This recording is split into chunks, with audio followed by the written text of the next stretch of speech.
Bem, amados, vamos para a segunda parte da nossa escola bíblica de férias, falando sobre interpretação ou princípios de interpretação da Bíblia.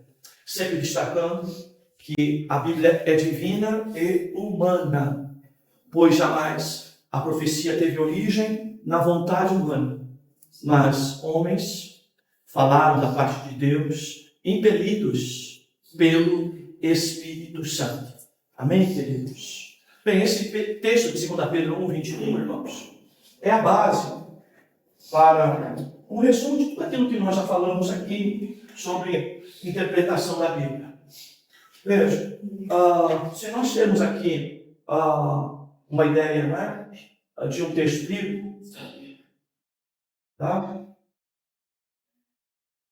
Nós precisamos entender de que se ela é divina e humana, nessa questão humana da Bíblia, ou da sua escrita, né, por homens, ela então desenvolve ferramentas de interpretação para nós entendermos a situação ou a forma de pensar deste homem dentro desse contexto aonde ele escreveu o texto. Tá? E aqui então nós teremos a ideia histórica, a ferramenta, né, da história para entender um pouco sobre essa realidade do escritor aqui, um humano, tá? E também a situação gramatical, que muito carrega as condições culturais da época. Tá? Então, as ferramentas histórica gramatical ou gramatical histórica, elas de alguma forma vão nos levar a entender um pouco a respeito da vida, das necessidades e das intenções e do objetivo daquela palavra. Tá? Então, de alguma forma, quando a gente aplica essa ferramenta histórica gramatical, nós estamos tentando chegar o mais próximo possível da realidade de quem escreveu o texto. E que esse texto é bem distante, de cultura bem diferente da nossa, em condições bem diferentes da nossa. Tá? Mas nós também temos que entender, tá, que ela é divina. Então, se ela é divina, eu preciso o quê? Ter um conhecimento teológico adequado. Tá? Ou seja, conhecimento sobre Deus, para entender o Deus da Bíblia, seus propósitos, sua natureza, tanto de atributos morais como de atributos de poder, tá? Os seus propósitos. Então, eu preciso entender a respeito de Deus, e é a teologia como um todo, o livro bíblico como um todo, que vai me dar princípios e posicionamentos, né, a respeito deste Deus. Tá? Mais do que isso, eu tenho que entender de que se ela é divina, ela carrega dentro dela um poder, tá? Um poder de realizar, poder de transformar, poder de fazer, autoridade para fazer. Tá? E por conta disso, então, eu vou entender de que Deus, não é? Ele não erra. Ele já tem essa característica de inerrante. E eu, através da aplicação desses princípios, vou procurar interpretar o lado humano mais próximo possível da realidade, para que então eu possa, não é, contribuir, tá, com aquilo que nós vimos aqui, que é a colaboração do divino com o humano para a escrita da Bíblia e, por consequência, a nossa interpretação do texto que está lá. Tá? Então, essa é a realidade que nós vimos até aqui e que nós precisamos ter o devido cuidado. Uma das coisas que a gente chama na auditoria, não é? Principalmente de empresas corporativas, principalmente quando vai fazer inventário com linha de produção funcionando, a gente precisa muitas vezes entender, tá? O que faz parte da produção para cá e vai se contar como, digamos, alterada por conta da produção que está em andamento, e aquilo que está lá, tá? E que é o todo, que vai fazer parte de um inventário para eu não me perder, não errar contagens por conta de uma situação em movimento. E a Bíblia, de maneira geral, ela é viva, ela é dinâmica. E eu preciso aprender a fazer o que a gente chama lá nessa auditoria, entender aonde começa um determinado assunto, e fazer aquilo que a gente chama, né, lá de cut-off, que é a linha de corte, tá? Para eu entender que daqui para trás, tá, já não é mais contexto para, digamos, esse texto que eu tenho aqui, ou o coração do texto que eu estou fazendo aqui. E também aonde, né, esse assunto aqui ele inicia e aonde ele termina. Para eu fazer o que também? Fazer uma linha de corte aqui, não é? Aonde terminou, digamos que terminou exatamente aqui, que esse é o último versículo que compõe todo esse contexto para eu entender essa parte da Bíblia. E aí eu tenho que aprender a separar isso disso, tá? E eu vou então trabalhar apenas com esse texto aqui dentro. Nada antes, nada depois, porque o assunto que eu estou tratando está aqui dentro, tá? Então, eu preciso aprender a fazer isso. Aonde inicia o tema, aonde termina o tema, para então eu concentrar a minha interpretação dentro disso, tá? Agora, em segundo lugar, às vezes, como nós já dissemos, isso é insuficiente. Eu posso usar, por exemplo, aqui, outras ferramentas. Qual a outra ferramenta que eu posso usar? Eu ir na própria Bíblia e achar o quê? Um texto semelhante, um texto paralelo, de assunto semelhante, tá? Cujo o objetivo que ocorreu nesse texto aqui também está nesse. E eu então comparar um com o outro, para que aquilo que eu interprete aqui, eu observar se vale aqui também, tá? E aí então eu terei, além de texto e contexto, eu terei dentro da própria Bíblia uma analogia de texto para comparar um texto com o outro, tá? Uma espécie até de prova dos 9, tá? Ou seja, construir no próprio texto e buscar um texto de comparação para eu então fortalecer princípios bíblicos a respeito de Deus, a respeito do homem, a respeito do pecado, a respeito do Espírito Santo, a respeito de Cristo, não é? A respeito até de questões escatológicas e por assim sucessivamente, tá? Então veja, se eu tenho a Bíblia com duas naturezas e uma colaboração entre o divino e a humana, para o humano eu trataria como algo humano, me preocupando com ferramentas de interpretação para reduzir o máximo a distância entre quem escreveu e quem está agora lendo e interpretando a Bíblia. E por outro lado, eu ter vida com Deus, não é? Que nós dissemos muito aqui, conhecer a pessoa de Deus, ter vida com Deus, entender seu poder, entender a questão até do aspecto moral de Deus, seu caráter, não é? Para então eu interpretar esse texto segundo a natureza de Deus, tá? Para que então eu possa ter a melhor interpretação da Bíblia, tá? Então, nesse sentido, eu trabalho a Bíblia assim, texto e contexto, verticalmente. E na questão da analogia, eu trabalho a Bíblia de maneira horizontal, tá? E faço as duas coisas, e uma é prova dos 9 da outra, para eu entender. Então, tudo que nós vimos aqui sobre escola de interpretação, você vai ver. Você viu que, às vezes, se desprezou isso, e se trabalhou muito isso, e a apresentação, a pregação parece apenas uma história humana, uma pregação humana, porque o pregador simplesmente desprezou essa realidade aqui. E aí, neste caso, nós temos o metodismo, nós temos, não é, a Bíblia como uma pregação apenas de história, sem que ela possa produzir qualquer mudança na nossa vida, porque nela falta o aspecto divino. Tá? Então, eu passo a ser, digamos aqui, muito metódico. Então, eu tenho muita explicação, eu tenho muita informação, mas falta muitas das vezes, não quero que você entenda que isso é pentecostal ou extremo de pentecostal, mas falta poder transformador. Tá? E a gente precisa contar com isso. E aí nós falamos, né, que o pietismo, ele pode representar bem isso, que é a ideia de você, tudo que ouvir, tudo que você levar para alguém sobre Deus, esteja acompanhado, irmãos, de quebrantamento, de reconhecimento da grandeza de Deus, e você entender que apesar do teu conhecimento sobre isso, ele será insuficiente se você não tiver isso. Tá?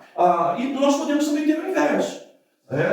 A maioria daqui vem de escola como essa. Tá? Que escola que nós viemos? Né? A escola de que isso aqui é visto como coisa de homem, tá? Inteligência do homem, coisas do homem, né? Filosofia e coisa parecida, tá? E que eles desprezam isso e ficam apenas com o divino. E nessa questão do divino, o que acontece? Acaba muitas das vezes o quê? Extrapolando para o outro lado, que é o lado do misticismo. Tá? Então você vê uma revelação onde o texto, para a pessoa, é um texto meio que de adivinhação, um texto meio que da hora, ele lê o texto na hora e na hora ele traduz isso sem qualquer tipo de estudo, tá? Então ele acha que o Espírito Santo soprou tudo no ouvido dele, tá? E ele então vai trazer uma palavra só baseada nisso, e às vezes até aparentemente apresenta algum poder, tá? Algum movimento, mas infelizmente ele não tem o equilíbrio necessário e vai para o extremo outro, que é o extremo de que uma palavra lida tem 1000 interpretações, tem múltiplas interpretações, e fica então aquelas histórias mirabolantes, e como nós dissemos aqui, aquilo vira o quê? Vira, não é? Exercício das asas da imaginação. Tá? Então, nós temos que tomar cuidado se nós abrirmos mão, se nós consideramos que a Bíblia é divina e humana, afinal foram homens que escreveram, nós precisamos então ter essas duas realidades na aplicação da interpretação dela. Tá? Senão, nós corremos o risco de ficar muito místico, tá? E a Bíblia se torna uma espécie, né, de lâmpada, tá?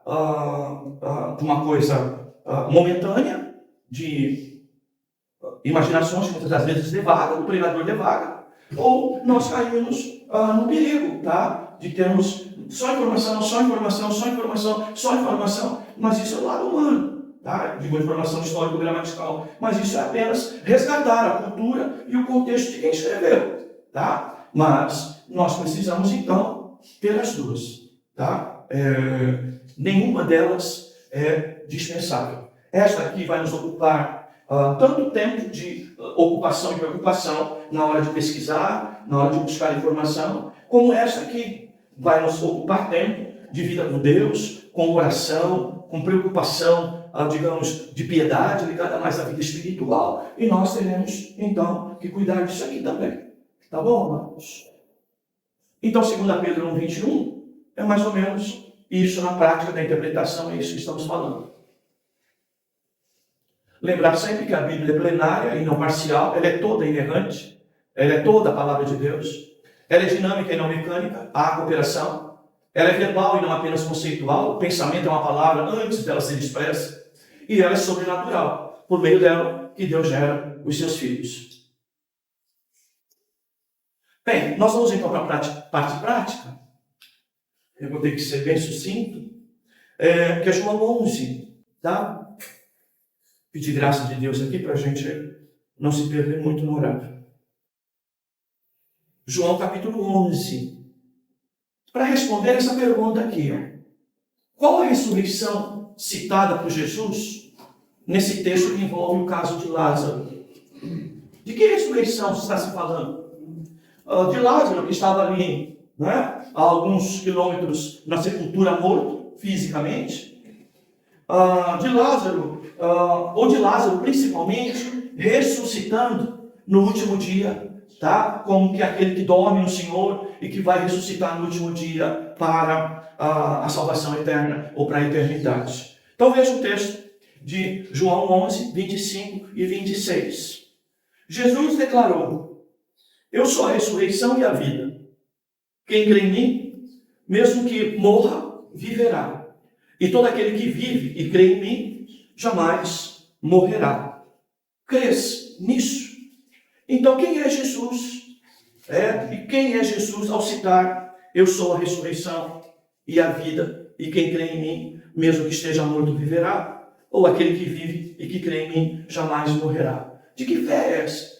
De que ressurreição o texto está falando? Tá? Então, o primeiro questionamento que nós temos que fazer. Então, veja, eu fui no texto e entendi que o assunto principal é a ressurreição. Tá? Lázaro estava doente, Lázaro morreu, Jesus chegou, não é? Lázaro já tinha sido enterrado, isso já havia 4 dias, tá? E Jesus então, ele se revela, como em muitos casos ele se revelou como o pão da vida, como a água viva, não é? Como a porta, não é? Como a vida, como o caminho, não é? Então, esse Jesus que está dizendo aqui: eu sou a ressurreição e a vida, que ressurreição é essa? Já que o texto coloca um caso de morte física presente, né, dentro da história. E as palavras, não só de Jesus, mas como das irmãs de Lázaro, muitas das vezes projeta de que essa ressurreição não é a respeito daquele morto que está ali, mas daquele morto que vai ressuscitar no dia da ressurreição, a primeira ressurreição, que a Bíblia chama bem-aventurado os que ressuscitarem, né, na primeira ressurreição. Então, essa é a realidade aqui. Como que nós vamos fazer, então? Nós vamos avaliar, primeiro, o contexto. Tá? Eu fiz o tiof aí do texto. Tá? Eu peguei desde o primeiro versículo, tá bom? De João 11, tá bom? E eu fui até o versículo 52. 52 versículos para contextualizar. Eu sou a ressurreição e a vida.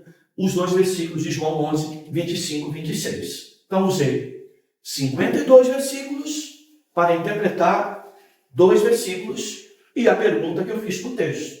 Afinal, qual é essa ressurreição que está sendo falada de maneira objetiva e clara no texto? Tá bom? Bem, é óbvio que, primeiramente, eu tenho convicção, numa interpretação literal, de que Lázaro está morto fisicamente, está inclusive sepultado, e que Jesus opera o milagre de ressuscitar Lázaro e trazê-lo de volta à vida, tá? Lázaro, que depois de algum tempo voltou a morrer e que não teve a mesma oportunidade dessa ressurreição, novamente, tá? Mas o Lázaro, que certamente está lá na eternidade, esperando o grande dia, o dia da ressurreição para um descanso eterno, digamos assim, definitivo, né? Então, podemos dizer assim. Bem, queridos, então, eu separei alguns conjuntos de textos ou de versículos dentro desse contexto para a gente entender. Veja, do 11 ao 16,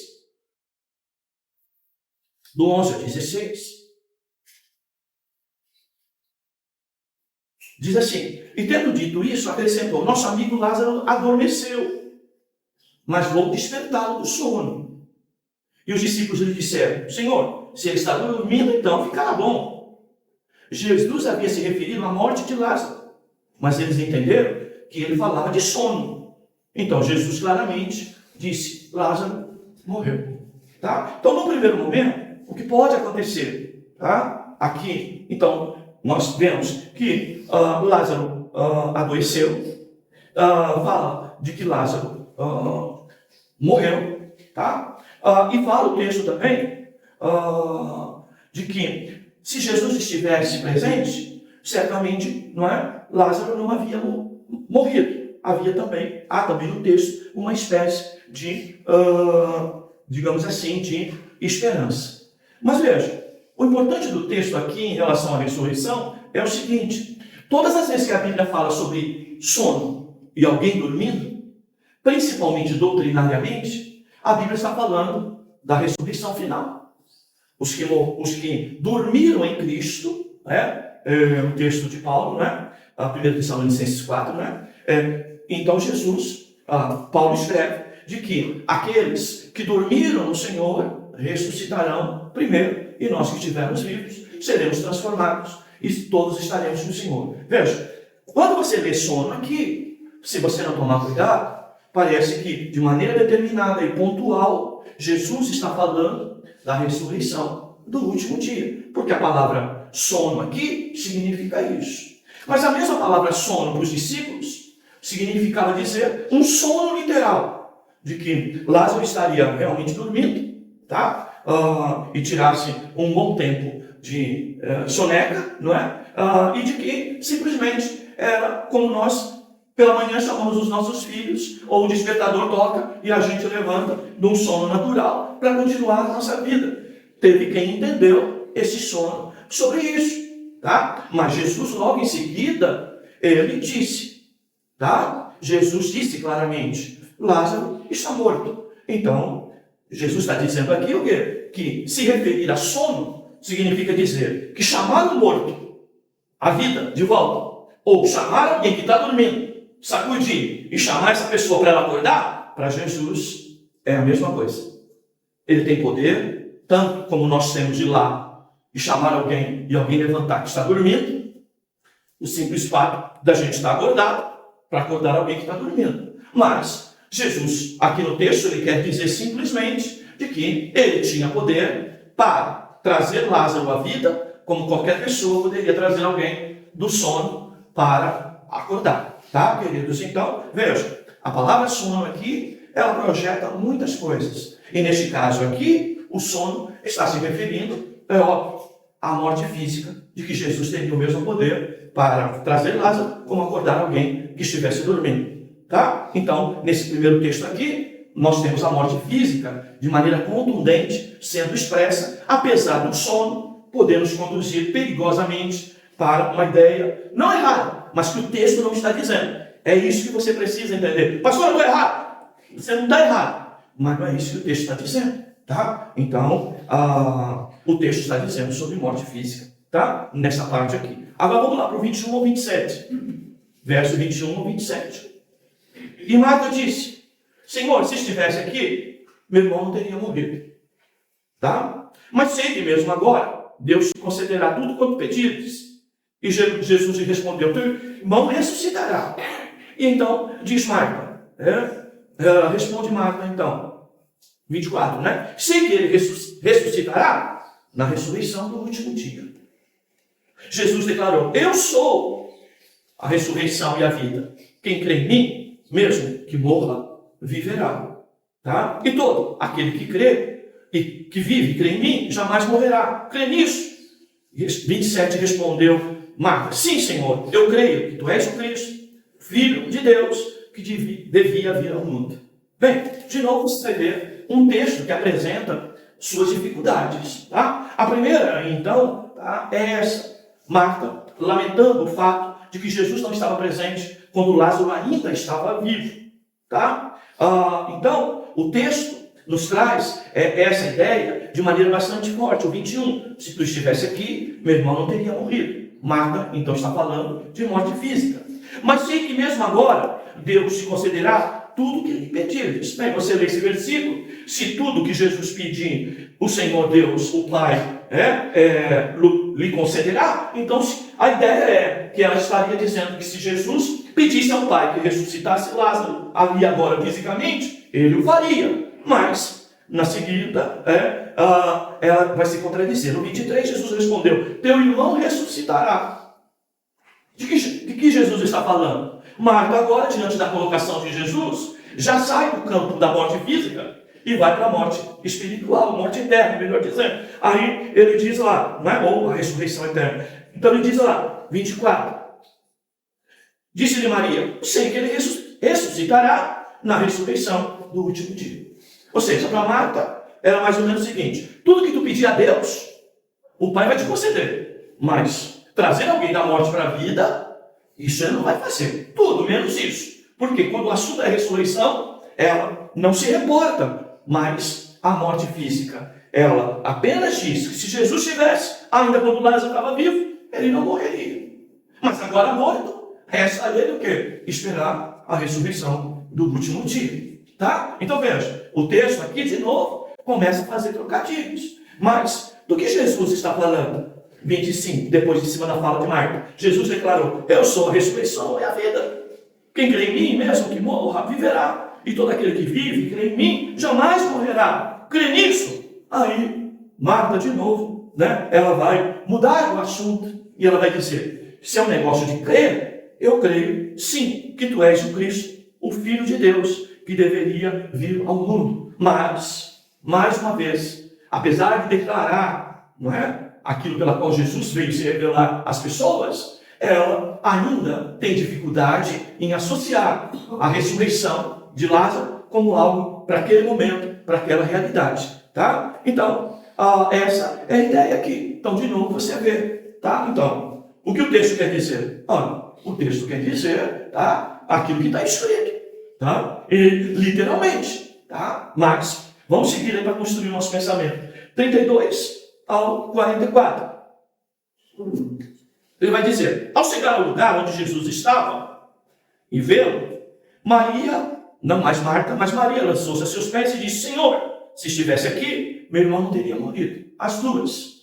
Tá? A fé estava apenas no campo da cura, não no campo da ressurreição.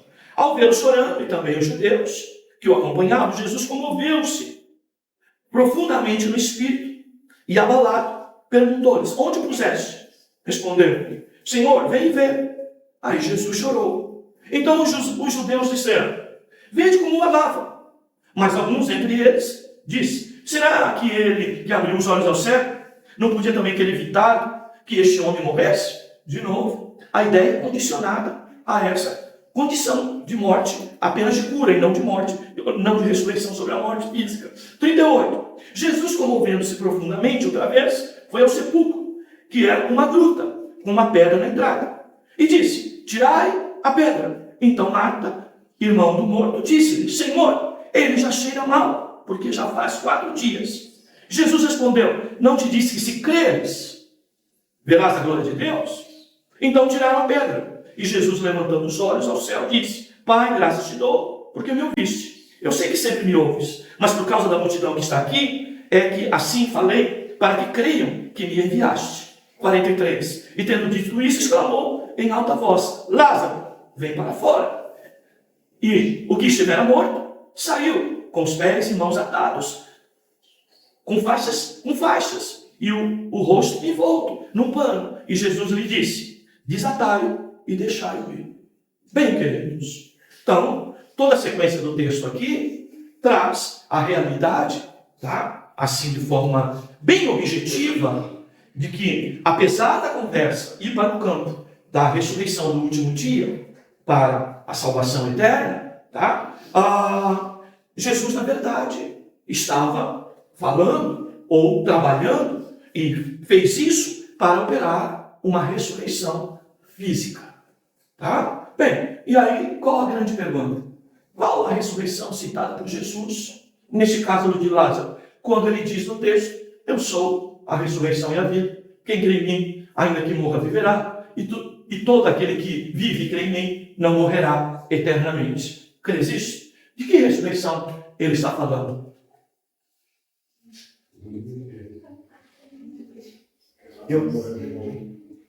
Eu penso nas duas, né?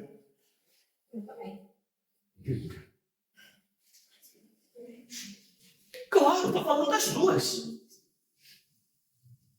Das duas. Das duas.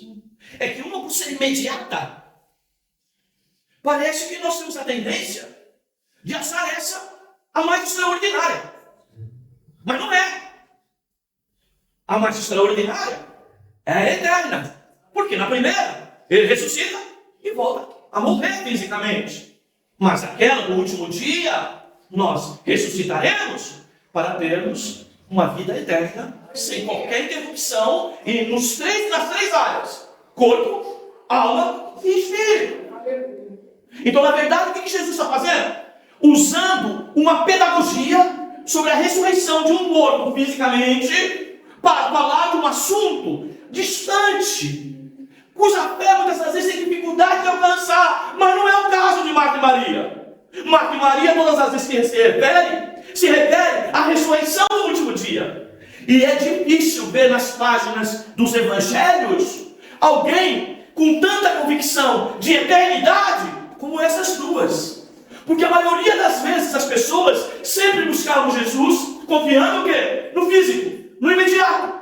Mas Marta e Maria têm essa coisa de Hebreus 11:1. Tá? A fé é o firme fundamento das coisas que não se veem, mas a prova das que se esperam. Elas esperavam esse dia. E nós precisamos tomar cuidado quando a nossa fé está no imediatismo, como se isso fosse o extraordinário, quando na verdade o sobrenatural, o mais extraordinário, é aquele grande dia. E nós somos chamados por Cristo exatamente para ter esperança e ter a nossa fé voltada para este dia. Então cada um que morre perto de nós, essa morte é dolorosa, é triste, produz prejuízo. Que bom seria até que houvesse casos nos tempos atuais de ressurreição física, mas Deus nos chamou para contemplar com os olhos da fé a maior das ressurreições, Que a Bíblia chama bem-aventurado os que fazem parte da primeira ressurreição.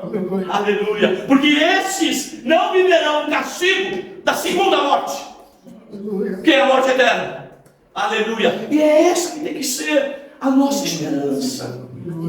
A nossa esperança maior. A esperança até de alguém que morre perto de nós. É dor, é terrível, é triste. Mas se nós de alguma forma cremos, ao pregar, ao falar, que de alguma forma Deus tocou no coração de alguém, que às vezes tem dificuldade até de manifestar para nós, que cria nesse Jesus de salvação eterna, tá? Nós entendermos e esperarmos que naquele grande dia, aleluia, o dia, não é? Que revelará aqueles que são de Deus, aqueles que não apenas morreram, mas aqueles que apenas dormiram e que na voz, na chamada de autoridade que há em Jesus, o trará da morte para a vida eterna. Como diz o texto de 1 Coríntios 15. Olha, irmãos,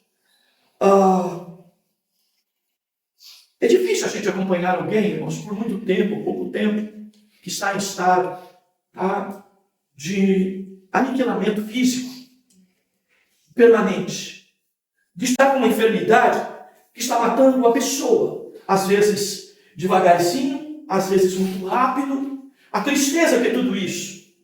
A olhar às vezes e comparar um ser humano que na sua juventude parece que mostra, não é? Dá tanto valor para essa carne, mas que diante do cemitério, diante de um corpo, às vezes que é velado até com um caixão fechado, por conta do prejuízo que ele representa, tá? Para contaminar outros, não é? E coisas semelhantes, nós imaginarmos esse dia, tá, irmãos?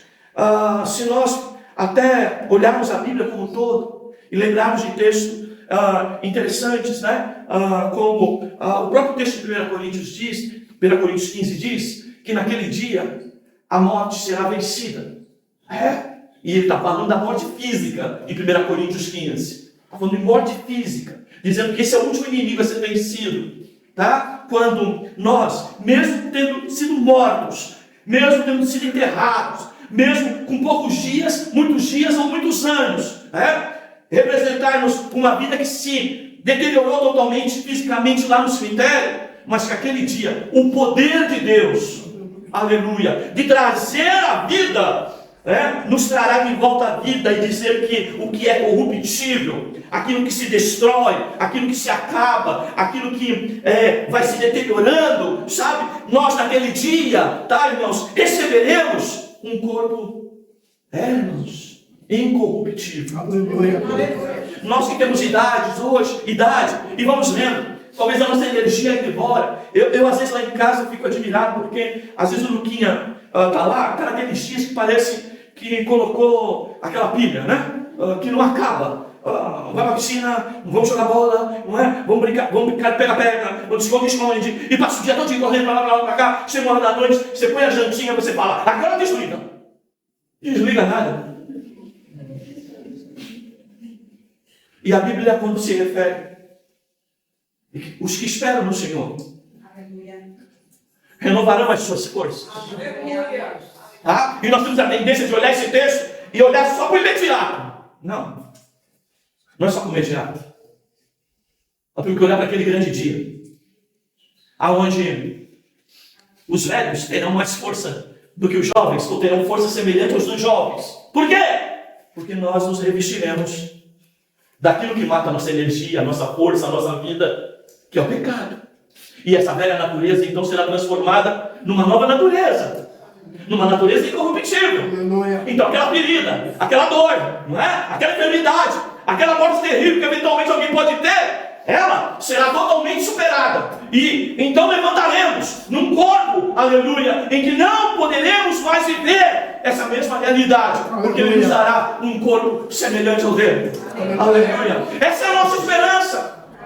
Essa é a nossa esperança. É maior do que alguém que morreu fisicamente. A nossa esperança é eterna. E essa esperança eterna é uma esperança, aleluia, de algo que nunca vai se acabar. Aleluia. E aí quando a Bíblia chama e traz a realidade, Apocalipse 20, 21, 22, e vai dizer, que agora há um novo céu, novos céus e nova terra, onde habita a justiça.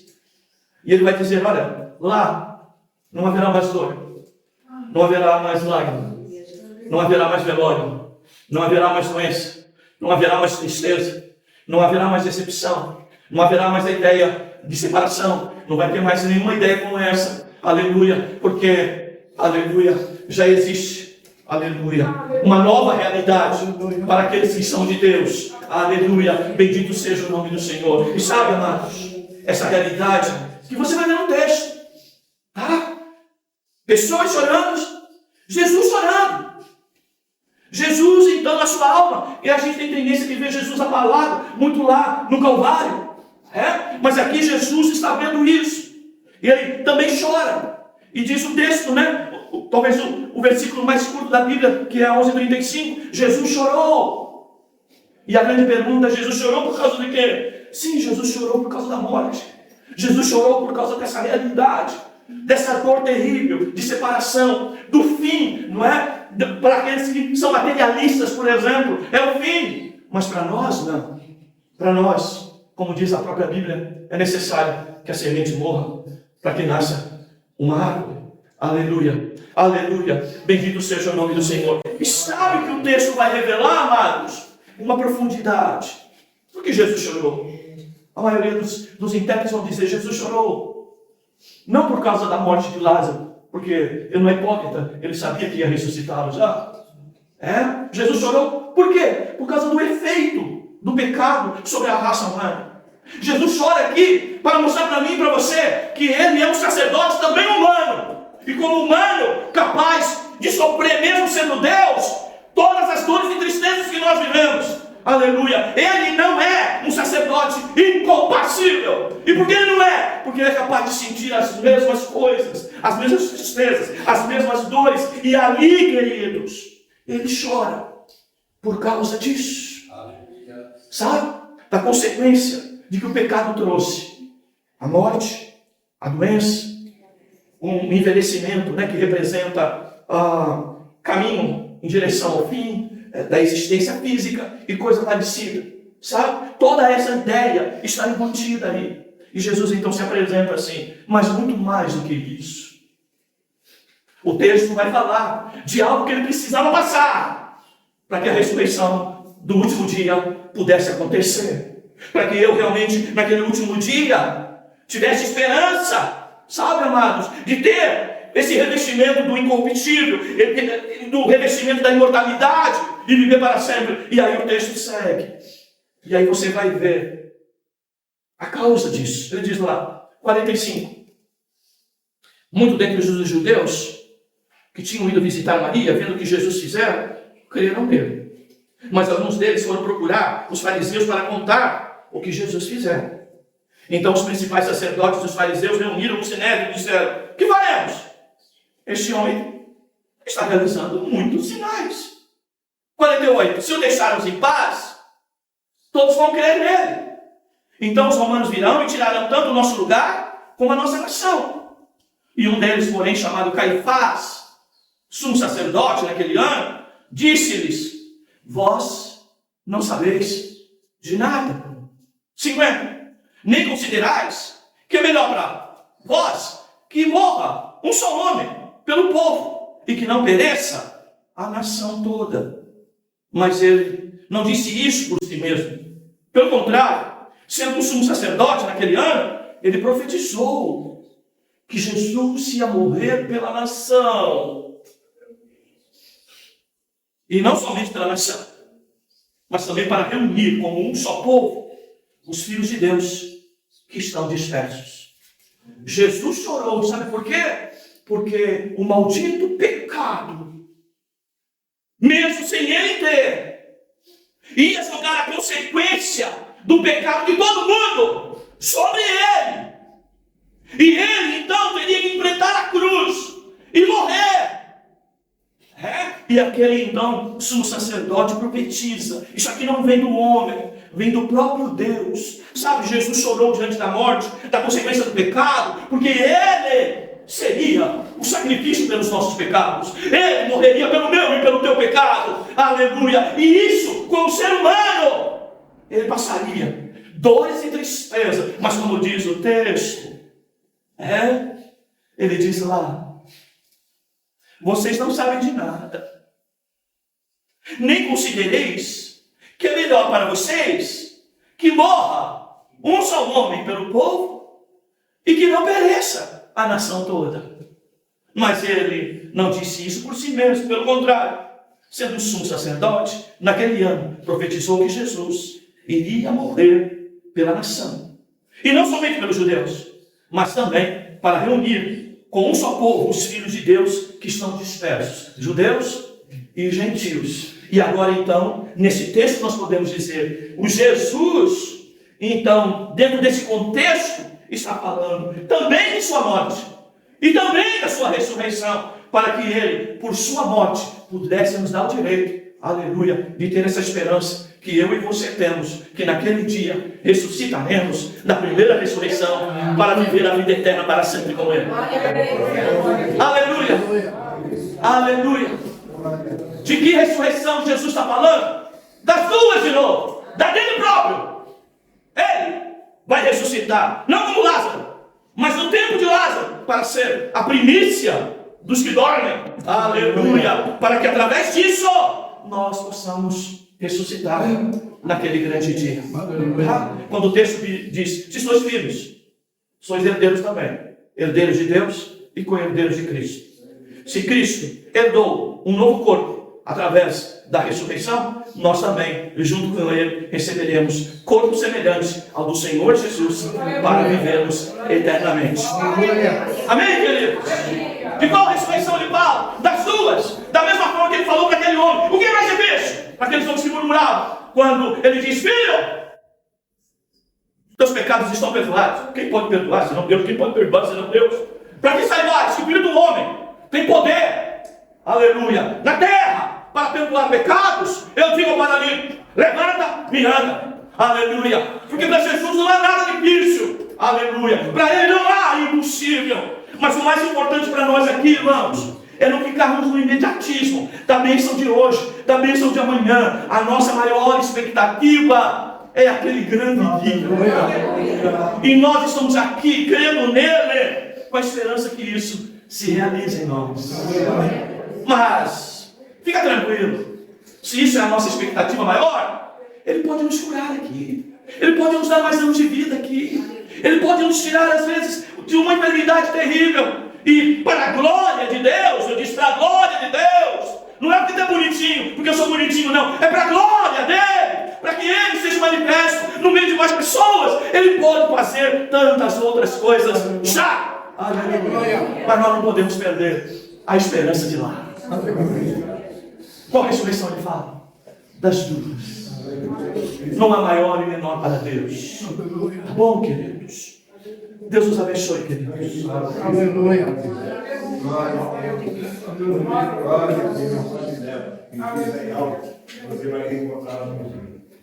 Vamos ficar de pé, queridos? Bendito seja o nome do Senhor. Bendito seja o nome do Senhor. Obrigado, Jesus. Bendito seja o nome do Senhor. Aleluia. Aleluia. Eu sei que ele vai ressuscitar a mim e a você naquele grande dia. Aleluia. Essa é a nossa convicção. Essa é a nossa esperança. É a nossa fé. Creio nisso. Creio, mas creio também que ele faz outras coisas maravilhosas. Aleluia. Bendito seja o nome do Senhor. Aleluia. Aleluia. Bendito seja o nome do Senhor. Obrigado pela tua palavra, Senhor. Tudo que queremos com ela é que tu renove a nossa fé. Renova a nossa fé. Andamos muito, Senhor, materialista, olhando apenas para as coisas imediatas e terrenas. Mas, Senhor, ajuda-nos a lembrar das coisas de cima, a desejar as coisas de cima, a olhar com alegria e trazer a esperança daquele grande dia. Aleluia. Onde estaremos contigo para sempre e poderemos dizer que a morte, aleluia, foi tragada pela vitória. Vitória que tu realizaste ali no Calvário, quando morrestes em nosso lugar. Senhor, fortalece a fé da tua igreja. Fortalece a fé de cada um de nós, Senhor. É a nossa oração. Em nome de Jesus. Em nome de Jesus. Amém.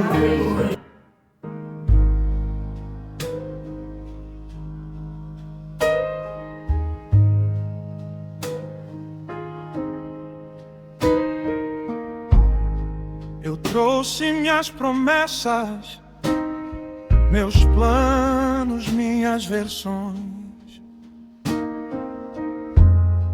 Tentei subir sozinho, tropeçando em minhas razões.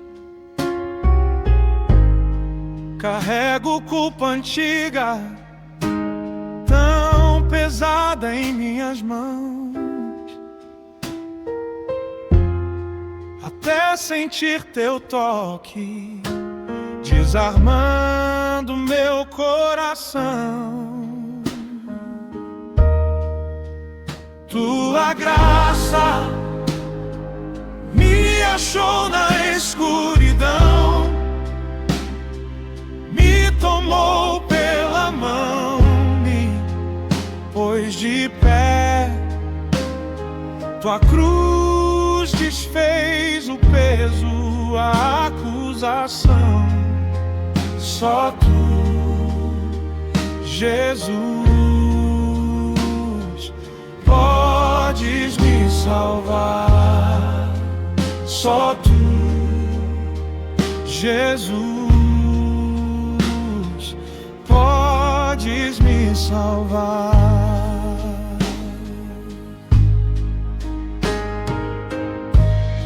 Não há medalha humana que compre o teu perdão. Minhas obras são trapos diante da perfeição, mas o teu sangue clama mais alto que a minha dor. E o Espírito me mostra quem eu sou em teu amor. Tua graça me achou na escuridão, me tomou pela mão, me pôs de pé. Tua cruz desfez o peso, a acusação. Só tu, Jesus, podes me salvar. Só tu, Jesus, podes me salvar. Quando falha a minha força e eu não sei mais orar, Ele geme em meu silêncio e me ajuda a confiar. Se a lei me pede tudo e eu não posso entregar, tua obra está completa, nada há pra acrescentar. Tua graça me achou na escuridão, me tomou pela mão, me pôs de pé. Tua cruz desfez o peso, a acusação. Só tu, Jesus, podes me salvar. Só tu, Jesus, podes me salvar. Só tu, Jesus, podes me salvar.